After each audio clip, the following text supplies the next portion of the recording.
My name is Courtney and this is my persuade speech. My purpose is to persuade my listeners to be sober when operating a vehicle. People need to stop drinking and driving. I will explain why this is a problem, the known facts, and a solution. The thought of killing someone in a car accident is devastating. Drinking and driving makes one's chances of being in an accident much higher. Every time you and I go on the road, we are at risk of a drunk driver swerving out of their lane into ours. These drivers put us in danger of not making it home safely. Drinking and driving needs to stop. The facts show it is not a good choice, and there is a solution. Do you know how big of a problem drinking and driving is in our country? Alcohol impairment is a prime factor for traffic violations. Your ability to drive can be impaired from only 2 or 3 drinks, which bring your blood concentration level to 0.05. When your blood concentration level reaches 0.15, you are likely to have a crash. Alcohol changes your ability to drive by affecting your depth perception, judgment, and other key skills that help you be a safe driver. After drinking, one is more likely to speed, use aggressive driving, or street racing.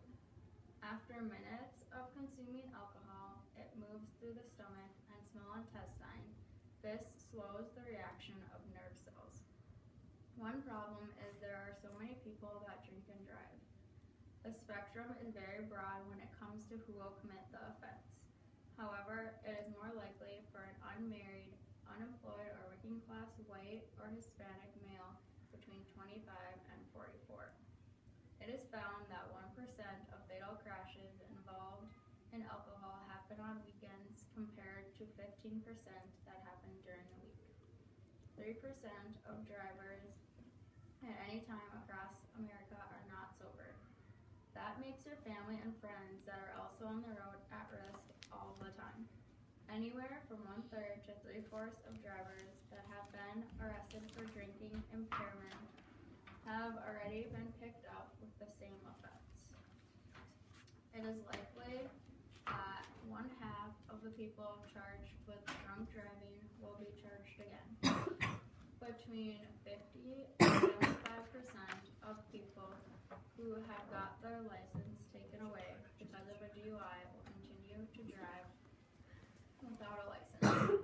However, the people who have been charged with DUI are usually the ones that have an accident when they drive after they have been drinking.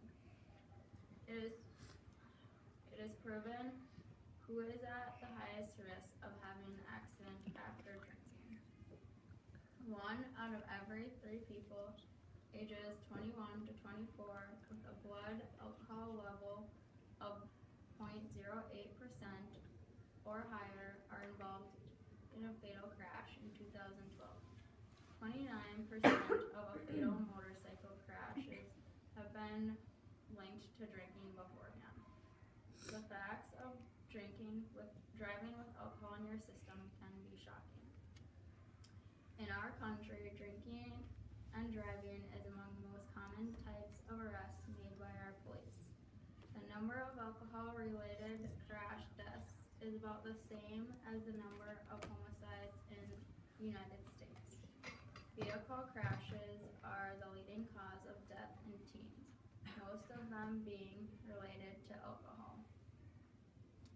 Up to 1/4 of the U.S. drivers admit they have driven drunk at least once in the past year. Drivers under the age of 21 have been drinking are 2 times more likely to get in a fatal crash. A driver will get away with operating a vehicle drunk 80 times before they get pulled over. In America, every 53 minutes, someone is killed in an alcohol-related crash. On average, that is 27 people every single day that die. Someone is injured from drinking and driving in a drinking and driving accident every 90 seconds.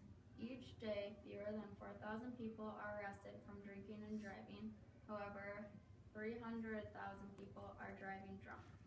The U.S. pays $199 billion each year because of drunk driving. 2 in 3 people will be involved in a drinking and driving crash in their lifetime on average. There is a solution for this problem.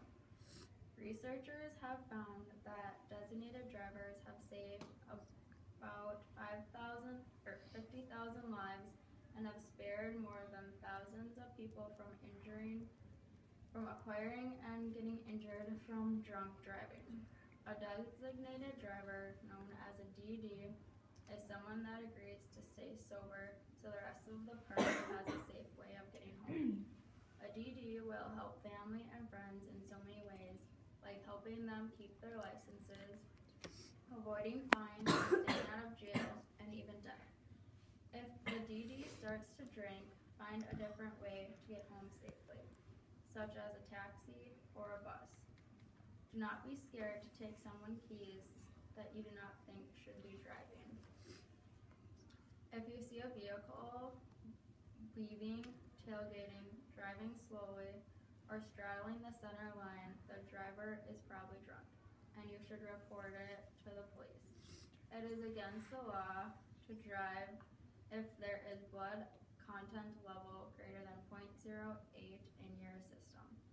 In North Dakota, you can go to jail for up to 5 years if you continue to get a DUI.